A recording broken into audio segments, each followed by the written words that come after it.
I'm going to show you the simple interrupted suture. And so the first thing you do is you take your needle with the suture attached to it, you take your needle drivers and you clamp the needle in the needle drivers, making sure it's clamped there.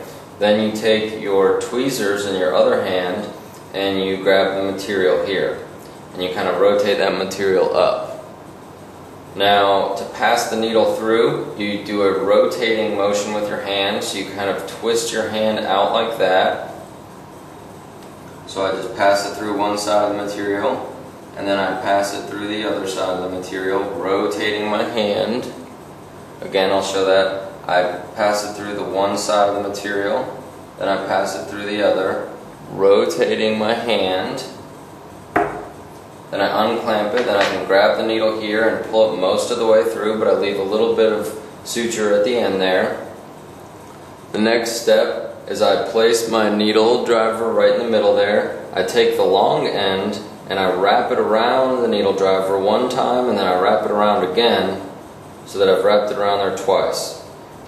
Now I grab the opposite end, the shorter end, and I pull across, and when I pull across I pull in opposite directions. So as before, the short end was away from my body on this side, now the short end is towards my body on this side, and I just make sure to pull it tight.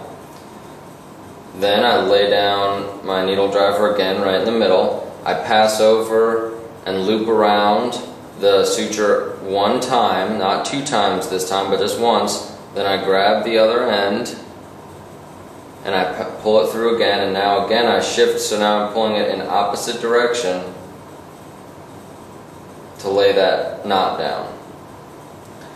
The last step, I just do it one more time. I lay my needle driver in the middle, I wrap around the needle driver one time, I grab the opposite end, and then I pull across, and making sure to pull in opposite direction. The last step, now that I've laid down my knot, I've completed my simple interrupted suture, I just cut off both ends, and you can do it one at a time or you can do them both, and just kind of get really close to the knot so that there's not much left. And that's all there is to the simple interrupted suture.